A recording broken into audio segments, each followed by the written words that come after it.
Merci à Squarespace de sponsoriser cette vidéo. Squarespace est la plateforme de site web tout en un sur laquelle j'ai mon site internet depuis 2023, mais je vous en parlerai un petit peu plus tard dans cette vidéo. C'est très rare que je sois habillée en noir sur cette chaîne, c'est pour ça que je sors ma jambe pour vous montrer que j'ai bien un collant coloré. Mais aujourd'hui les copains, comme vous avez pu le voir dans le titre de cette vidéo, nous allons parler d'un sujet qui énerve sur cette chaîne YouTube. Un sujet qui fait qu'à chaque fois je reçois des commentaires hyper méchants, en plus que d'hommes, je sais pas pourquoi, mais aujourd'hui nous allons parler d'argent. Et oui, c'est une femme qui entreprend et qui va vous parler d'argent. Du coup, cette fois-ci, j'ai décidé que je n'aurai absolument pas la patience avec les commentaires nuls et que je vous supprimerai et je vous bloquerai de cette chaîne YouTube immédiatement, car nous sommes en 2025 et oui, en 2025, les femmes entreprennent et gagnent de l'argent. Donc bref, petit disclaimer étant fait, aujourd'hui, nous allons effectivement parler d'argent. J'ai décidé de faire cette vidéo parce que suite à ce post sur Instagram qui a beaucoup fonctionné, qui a été un post dans lequel je vous parlais de mes échecs entrepreneuriaux, j'ai eu beaucoup de retours, que ce soit en DM et en commentaire, mais j'ai aussi décidé de lancer une FAQ. Et d'un point de vue général, tout simplement, beaucoup de personnes en fait avaient besoin de conseils quant à l'argent. Et moi, je suis quelqu'un qui est assez à l'aise avec ce sujet parce que c'est un sujet dont on ne parle quasiment pas dans ces milieux. Et je me dis que, étant donné que j'ai une certaine forme d'aisance, autant utiliser cette aisance pour pouvoir vous aider. Donc effectivement, aujourd'hui, on va parler d'argent. Il y aura très certainement des chiffres qui seront évoqués. Une fois de plus, si vous n'êtes pas à l'aise avec ces thématiques, il y a plein d'autres vidéos qui sont disponibles sur ma chaîne. Et on va commencer de suite. Lorsque vous êtes indépendant, le premier conseil que je peux vous donner, ça va être de diversifier vos sources de revenus. Par exemple, si vous faites des prestations de services en tant que graphiste, ça peut être intéressant de se diversifier dans un autre domaine. Ça peut être intéressant de donner des cours en ligne, de donner des cours en physique, donc organiser des ateliers, avoir peut-être une boutique en ligne, faire des marchés si vous faites aussi de l'illustration. Enfin bref, il y a plein de façons de diversifier ses sources de revenus de toute façon en tant que personne créative. Et si ce n'est pas dans votre volonté ou que ce n'est pas possible, je vous recommande tout simplement d'avoir différents types de clients. Ne vous reposez surtout pas sur un seul client. On ne dira jamais assez dans l'entrepreneuriat. Il ne faut pas mettre tous ses œufs dans le même panier, mais c'est réel en fait. Moi, je connais beaucoup trop de monde qui pendant des années se sont accrochés à seulement un client et lorsque la collaboration avec ce client s'est terminée, malheureusement, ces personnes se sont retrouvées dans de grandes difficultés financières. En parlant de diversification de revenus, vous savez qu'une de mes sources de revenus est ma boutique en ligne que j'ai faite sur Squarespace, qui est le sponsor de cette vidéo. Squarespace est la plateforme de site web tout en un, sur laquelle tu peux soit choisir un template de site web que tu peux personnaliser facilement, ou tu peux, comme moi, créer et personnaliser tout comme tu le souhaites grâce aux différents outils. Et étant donné que l'on parle d'argent dans cette vidéo, sachez que la plateforme a de nombreux outils de suivi pour avoir accès aux performances de la boutique par exemple ou tout simplement de votre site. En tout cas, si jamais cela vous intéresse, on se retrouve sur squarespace.com/ectomorph pour l'essayer gratuitement pendant 14 jours et si vous franchissez le pas, utilisez le code ectomorph pour économiser 10% sur votre première commande de site web ou de domaine. Je dirais que la seule personne avec laquelle vous pouvez vous comparer lorsqu'on parle des chiffres en matière de rémunération, en matière de chiffre d'affaires, c'est vous, tout simplement. Il y a quelques jours, j'ai lancé une FAQ et j'ai eu beaucoup de questions au sujet de mon activité. Et ce qui est curieux, c'est que très souvent, j'ai cette question qui est, lorsque tu dis que tu gagnes ta vie grâce à ton activité, ça veut dire que tu te verses combien tous les mois? Et ça, je trouve ça toujours très marrant parce que j'ai un peu l'impression que selon le montant que je vais vous donner, ça va établir ma légitimité ou pas. Et donc, effectivement, j'ai partagé mes chiffres d'affaires et si vous voulez le savoir, voilà, si je le fais là maintenant, je pense pas que je le referai dans les prochaines années parce que pour moi, ça n'a absolument aucune pertinence sans contexte. Mais si vous voulez tout savoir, depuis que je vis de mon activité, c'est-à-dire depuis maintenant 5 ans, mon plus mauvais chiffre d'affaires, j'avais noté que c'était 32 000 euros, mais en réalité c'était 41 000 euros et mon meilleur chiffre d'affaires, ça a été des chiffres d'affaires qui ont dépassé 50 000 euros. Je n'ai pas non plus envie de rentrer dans les détails, ça ne regarde que moi. Mais dans l'idée, je dépasse 40 000 euros tous les ans grâce à mon activité. Et là, par contre, 2025, je pense... Il faut que je regarde, mais il y a de fortes chances que ce soit ma première année où je serai sous 40 000 euros parce que ça a été une année un petit peu plus tranquille. Alors évidemment, je vous donne ça et vous pouvez faire ce que vous voulez de cette information, mais en fait, cette information sans contexte, elle n'a absolument aucun sens. Et c'est pour ça que je vous dis que lorsque vous recevez des informations de gens qui gagnent de l'argent sur Internet, il faut un contexte et ça ne sert absolument à rien de se comparer car chaque situation est profondément différente. Et c'est vraiment pour cette raison que je vous demande de vous comparer purement à vous-même. Lorsque vous regardez des créateurs et des créatrices de contenu, des créatifs, des illustratrices, ce que vous voulez sur les réseaux sociaux, à partir du moment où ces personnes vont vous donner un chiffre d'affaires, eh ben ça n'est pas pertinent de venir se comparer parce que chaque personne est différente. Tout d'abord, vous ne connaissez pas la classe sociale des gens que vous suivez sur les réseaux sociaux. Moi, je sais que je suis beaucoup d'artistes sur les réseaux sociaux. Après, une fois de plus, je ne suis pas devin, mais selon moi, ce sont des personnes qui viennent de classe sociale privilégiée et qui viennent très certainement d'un milieu où il y avait déjà de l'argent de côté quelque part. Et donc, forcément, lorsque tu viens de ce type de milieu, c'est beaucoup plus simple pour toi. Et je ne dis pas ça avec du mépris ou quoi que ce soit. Moi, je sais que je suis des artistes qui sont clairement des personnes privilégiées, qui sont clairement des personnes qui n'ont pas besoin de travailler autant que moi. Et donc, ce seront peut-être des personnes qui auront des chiffres d'affaires qui seront moins élevés, tout simplement parce qu'elles ont de l'argent de côté, tout simplement parce que il y a aussi peut-être leurs partenaires qui peuvent soutenir ces personnes. Il y a vraiment plein de raisons qui font que vous ne pouvez pas vous comparer. Il y a aussi une énorme différence en matière d'énergie entre les personnes qui ont des enfants et les personnes qui en ont pas. Il y a aussi toutes les questions de charges. On ne connaît pas les charges fixes de certaines personnes. Certaines personnes vont effectivement peut-être faire des chiffres d'affaires, je sais pas moi, de 100 000 euros l'année, mais derrière ont 60 000 euros de charges pour faire tenir leur entreprise. Il y a aussi le contexte dans lequel c'est fait. Peut-être que beaucoup de personnes ont des chiffres d'affaires qui sont absolument merveilleux, mais derrière qui se tapent un burn-out de l'espace. Alors attention, je ne suis pas en train de dire que lorsque tu gagnes bien ta vie, c'est que forcément tu fais un burn-out. Mais ce que je veux dire par là, c'est que c'est toujours à nuancer. Lorsque vous avez des montants comme ça sur internet, et c'est d'ailleurs pour ça que je ne redonnerai pas mes chiffres d'affaires, parce que sans nuance ça ne signifie absolument rien. C'est pour ça c'est hyper important de nuancer ce que vous voyez sur les réseaux sociaux, et d'autant plus dans certains milieux aussi où certaines personnes vont faire des optimisations fiscales, ce qui va leur permettre de payer peut-être moins de taxes. Donc le conseil principal que je pourrais vous donner d'un point de vue financier en matière d'entreprise, c'est purement de se comparer à soi. Donc comment est-ce que ça fonctionnait l'année dernière, quelles sont mes projections par rapport à l'année suivante, quelles ont été mes difficultés cette année, quelles ont été les sources de revenus sur lesquelles j'aimerais passer plus de temps, au contraire quelles ont été les sources de revenus qui m'ont fait perdre plus de temps. C'est là en fait où c'est vraiment pertinent. Dans cette nuance, je vous partagerai un conseil cette fois-ci quant au contenu que vous consommez sur internet. J'en ai déjà parlé dans cette vidéo, mais vous savez, on est quand même dans un milieu où il y a énormément de romantisation de notre activité, et pour moi c'est hyper important de vous demander de prendre du recul par rapport à ce que vous consommez. Une fois de plus, comme je l'ai dit dans cette vidéo, je ne reproche pas aux personnes de romantiser leur quotidien, de romantiser leur vie d'artiste. Chacun fait ce qu'il veut sur internet. Cela dit, si vous souhaitez vous lancer et que vous avez seulement ce type de contenu en tant que référence, c'est important de regarder peut-être certains indicateurs qui vont vous dire que ces personnes sont une minorité. Lorsque vous regardez des personnes qui sont capables d'avoir un mode de vie supérieur à la grosse globalité des Français, à savoir aller manger sans cesse en extérieur, aller sans cesse dans des cafés, ne quasiment pas travailler, ce que j'entends par ne pas travailler, c'est purement dessiner pour soi, ça peut être intéressant de prendre du recul en se disant effectivement c'est un contenu qui est très agréable à regarder, mais c'est un contenu qui ne reflète pas la grosse majorité. C'est là que j'arrive à un point qui est super important. Lorsque vous avez une micro-entreprise ou lorsque vous avez une société, il est primordial que vous compreniez ce que vous payez. Alors je ne vous dis pas de tout connaître par cœur au début, c'est sûr qu'on apprend en faisant, surtout dans l'entrepreneuriat, on va faire des erreurs, on va découvrir des choses. Moi ça a été le cas aussi avec d'autres statuts, c'est le cas avec mon statut actuel, j'ai transféré ma micro-entreprise en Allemagne et pour le coup c'est tout nouveau pour moi, je ne comprends pas encore tout, mais au moins comprendre les grandes lignes. Lorsque vous créez une micro-entreprise, soyez conscient que vous créez une entreprise.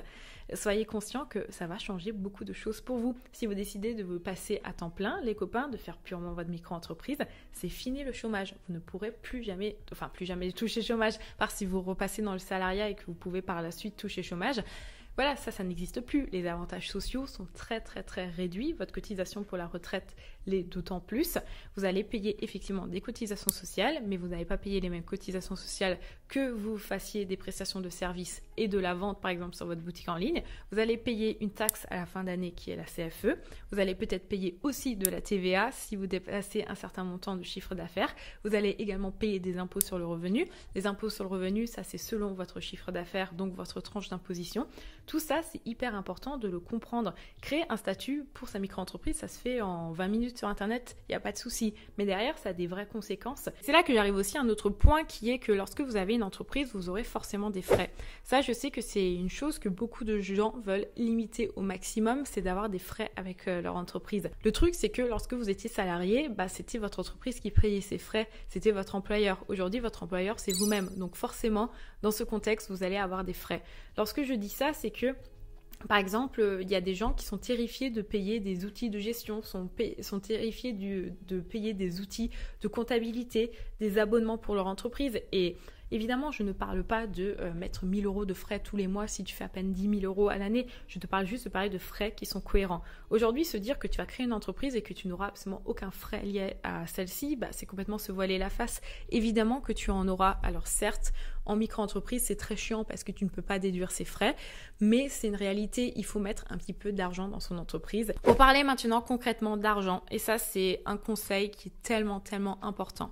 Si vous ne venez pas d'un milieu privilégié, ça signifie que si vous ne venez pas d'un milieu qui vous a permis au moment où vous vous lancez d'avoir de l'argent de côté, trouvez un moyen d'avoir de l'argent. Lorsqu'on se lance en tant que freelance, il y a de fortes chances que cela ne fonctionne pas, c'est une réalité aussi. Si, je vous le souhaite vraiment du fond du cœur, ça fonctionne pour vous, ça prend quand même, mine de rien, du temps au début. Et pour pouvoir en vivre, il va falloir avoir de l'argent. Ça peut être via des aides de l'État. Moi, je sais que lorsque je me suis lancée en tant que micro-entrepreneur, entre-temps, les lois ont changé, il y a beaucoup de choses dans le système qui a évolué. Mais moi, par exemple, il y a 8 ans, étant donné que j'avais travaillé avant, j'ai pu toucher le chômage et j'ai pu toucher le chômage pendant 1 an et demi en complément de ma micro-entreprise, ce qui m'a permis en fait de me lancer. Et aussi au tout début, j'étais dans une colocation où je ne payais pas le loyer. Tout ça fait que j'ai pu me lancer en tant que freelance. Si je n'avais pas eu ces aides financières, je n'aurais pas pu me lancer. Ça c'est hyper important. Si vous ne pouvez pas bénéficier d'aide quelconque,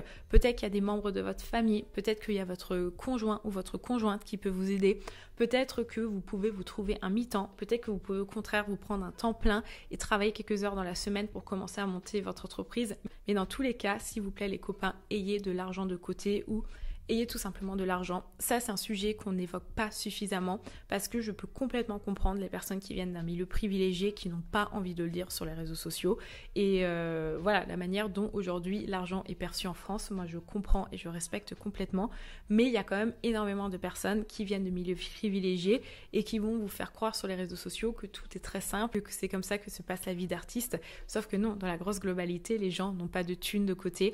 Et donc, trouvez-vous un moyen, s'il vous plaît, de vous sécuriser financièrement. En parlant de classe sociale, je pense que c'est important aussi de vous rappeler une chose. Selon votre classe sociale, selon votre case de départ, dans l'entrepreneuriat, ça va mine de rien quand même jouer. Si vous venez d'un milieu qui vous permet d'avoir de l'argent de côté, dès le départ, ça va vous retirer une charge mentale quant à l'argent et ça va vous permettre d'avoir plus de temps pour créer. Ça va peut-être vous avoir permis d'aller dans une école qui est beaucoup plus prestigieuse. Ça va peut-être vous permettre d'avoir accès à un carnet de contacts qui est beaucoup plus important. S'il vous plaît les copains, mettez des prix justes sur vos créations et cela dès le départ. Ce n'est pas parce que vous débutez que vous devez mettre des prix qui sont en dessous du marché. Ce n'est pas parce que ce n'est pas encore votre activité principale que vous devez vous sous-vendre. Les copains, vous avez un talent. Ce que vous êtes capable de faire avec vos doigts, il y a très peu de personnes qui sont capables de le faire. Et ça se monétise. Les copains, vous vous faites taxer quand même tous les mois avec beaucoup d'argent que vous reversez à l'État pour très peu d'avantages sociaux. Et ça, il faut que ça rentre en compte. Et surtout, c'est soutenir également les autres personnes qui souhaitent vivre de leur activité. Il y a quelques jours, j'étais dans une boutique de créateurs indépendants et j'ai été absolument horrifiée de voir les prix qui étaient des prix pour certains objets qui étaient limite 10 fois en dessous du marché. Et sous prétexte que ces personnes, ce ne sont pas leur activité principale, elles se disent c'est pas grave, je peux mettre ça à côté. Mais en fait, c'est faire une concurrence complètement déloyale aux personnes qui souhaitent en faire leur activité principale. Donc s'il vous plaît, dès le départ, appliquez des prix qui sont corrects. C'est un vrai respect de votre activité, c'est un vrai respect par rapport à vous en tant que personne, c'est un respect par rapport à toute l'industrie en fait. Et surtout, si un jour vous souhaitez vraiment vivre de votre activité, comment vous justifiez par exemple une hausse des prix de x10? Ça n'a absolument aucun sens. Alors que si dès le départ vous pratiquez des prix justes, ce sont des prix qui effectivement viendront à augmenter selon l'inflation, selon vos frais, selon plein de choses différentes, mais il y aura une hausse qui sera beaucoup plus cohérente. Et exactement dans la même trame, ça revient aussi à un point que j'évoquais plus tôt, connaissez les frais de votre entreprise, connaissez les frais qui sont liés à votre boutique, parce que c'est bien beau de faire par exemple 30 000 € de chiffre d'affaires, peut-être c'est la première fois que vous dépassez 30 000 €, vous êtes trop content, mais si pour avoir 30 000 €, ça impliquait de dépenser 20 000 €, surtout qu'en micro-entreprise, on n'est n'est pas du tout taxé sur le bénéfice, on est taxé sur l'ensemble. Et bien dans ce genre de cas, il y a très certainement des choses à venir modifier, il y a peut-être des prix à augmenter, il y a peut-être certains budgets à venir réduire. S'il vous plaît, connaissez les frais qui sont liés à votre entreprise. Pour ça, il y a plein d'outils qui peuvent exister. Vous pouvez également faire tout simplement un tableur Excel. Dès que vous achetez quelque chose, vous le rentrez dedans. Maintenant, la plupart des applications de banque, elles vous permettent, dès que vous faites un achat, même si c'est pas possible de déduire les achats en micro-entreprise, vous pouvez le faire rien que pour vous et ça vous permet en fait de voir finalement quel est votre bénéfice, parce que ça c'est quand même important à la fin pour savoir si effectivement notre entreprise elle est rentable ou non. Et c'est d'ailleurs pour ça que je le répète, aujourd'hui vous parlez de chiffre d'affaires, ça n'a absolument aucun sens lorsqu'il n'y a pas de contexte. Un conseil qui est assez nouveau pour moi et que j'applique maintenant depuis quelques temps, j'ai sorti ma jambe parce que j'ai envie de vous montrer qu'il y a de la couleur dans cette vidéo YouTube. Attendez, je vais peut-être mieux remettre les cadres en fond. Ce conseil, c'est de déconstruire vos pensées limitantes quant à l'argent. On est dans une société capitaliste, il faut gagner de l'argent, point barre. Je ne sais pas quoi vous dire de plus. Lorsque j'entends beaucoup de gens qui n'osent pas facturer, qui n'osent pas vendre leurs prestations, ça va apparaître peut-être très violent ce que je vais vous dire, mais ne vous lancez pas en freelance en fait, tout simplement. Pourquoi est-ce que vous pensez que vous n'avez pas le droit de gagner de l'argent? Vous vous donnez les moyens pour le faire, vous avez décidé que c'est votre métier. Qui dit métier dit argent en fait. Voilà, je parle peut-être de ça avec beaucoup de recul, mais si aujourd'hui vous n'êtes pas prêt à vous dire que vous allez gagner de l'argent avec votre activité, je suis désolée, ne vous lancez pas en freelance. Vous vous lancez en freelance, qui dit freelance dit forcément argent. Et si vous avez encore du mal avec ces pensées limitantes, il va falloir les déconstruire. Et surtout, déconstruisez l'argent, je dirais, dans un contexte qui est beaucoup plus réel. Je sais qu'on est dans le mythe de l'artiste désintéressé. On est dans le mythe où « Non mais c'est trop bien, moi je crée, je suis trop heureuse et on s'en fiche de l'argent. » Très bien, c'est trop cool si vous avez de l'argent de côté, c'est trop cool si financièrement vous pouvez vous en sortir. J'ai beaucoup de mal avec tous les discours à la limite ésotériques autour de l'argent. L'argent est une énergie, ça s'en va, ça revient et puis c'est pas grave si t'as pas beaucoup d'argent ce mois-ci, qu'est-ce que t'as gagné au fond? Les copains, j'ai besoin de payer mon loyer, j'ai besoin de payer ma bouffe, j'ai besoin de payer mes frais liés à mon entreprise, il n'y a pas de question de loi d'attraction. L'argent est une vraie valeur. Je suis autant légitime à gagner de l'argent qu'une personne salariée. Donc ça, pareil, essayez de voir l'argent tout simplement de la même manière que vous voyez votre salaire à la fin du mois en tant que salarié. Ok, celle-là est très personnelle. Lorsque vous commencez à vous endetter dans le personnel pour vous sortir du pro, c'est là où on commence à tirer la première sonnette d'alarme. C'est une des raisons pour lesquelles je suis endettée à l'heure actuelle, c'est tout simplement parce que en pro, je me suis sacrément cassé la figure et au lieu de limiter les dégâts à ce niveau-là, beaucoup plus tôt en fermant par exemple la société, j'ai commencé à m'endetter dans le perso. À partir du moment où il commence à avoir un déséquilibre très important à ce niveau-là, c'est là où il faut commencer à demander de l'aide, ce qui est aussi un autre point. Lorsque vous avez des difficultés financières, demandez de l'aide. C'est très dur de mettre son ego de côté. Moi, la première, lorsque je me suis retrouvée endettée, je n'ai jamais eu autant honte, je pense, qu'à ce moment-là, devoir demander à ma maman qu'elle me prête de l'argent à 28 ans. Pour moi, c'était une honte absolument phénoménale. J'ai demandé de l'argent à 3 de mes proches. J'ai eu mais tellement honte. Pour moi, ça a été un échec. Pour moi, je ne méritais pas d'être chef d'entreprise. Enfin, c'était maxi la honte. Sauf qu'en fait, dans la vie, on ne contrôle pas tout et que si je n'avais pas demandé d'aide, je n'aurais pas pu m'en sortir. Donc, s'il vous plaît, lorsque vous êtes dans des difficultés, demandez de l'aide. Ce n'est pas forcément de l'aide, on va vous prêter de l'argent. Ça peut être de l'aide aussi au niveau de conseils. Ça peut être de l'aide au niveau de certaines instances qui peuvent peut-être geler vos cotisations, qui peuvent peut-être recalculer selon votre situation. Mais s'il vous plaît, ne restez pas dans votre coin. Il existe toujours des solutions selon votre situation. Ça, j'en ai parlé dans ma dernière vidéo YouTube, mais gérez votre budget d'un point de vue pro, mais également d'un point de vue perso, via des outils comme des tableurs Excel, tout simplement. C'est hyper important de comprendre où va notre argent tous les mois, parce que à la différence d'autres activités où effectivement tu as tous les mois toujours ton même salaire qui tombe, on est dans un métier où on peut avoir des différences de chiffre d'affaires d'un mois à un autre qui sont très importantes. Et en fait, moi, aujourd'hui, ce qui m'a permis vraiment de me stabiliser financièrement, c'est tous les mois de me verser le même salaire. Je vous l'ai déjà dit, moi, tous les mois, je me verse 1 200 €, même si je suis en micro-entreprise, donc je ne suis pas taxée taxé sur le salaire. C'est-à-dire que même si je me verse 5 000 €, à la fin du mois, moi, mes impôts, ça reste exactement le même. Mais j'ai tout simplement décidé d'avoir ces 1 200 pour une raison toute simple, c'est que tous les mois, je sais exactement ce qui rentre et ça me permet de mieux gérer mon argent. Et je terminerai par un dernier conseil qui, cette fois-ci, s'adresse à tous les créatrices là d'illustrations et qui font un petit peu de création de contenu sur Internet. Là, je suis pas contente, les copains. Je suis très mimi, je suis très gentille sur Internet, mais là, je vais vous attraper par le callback.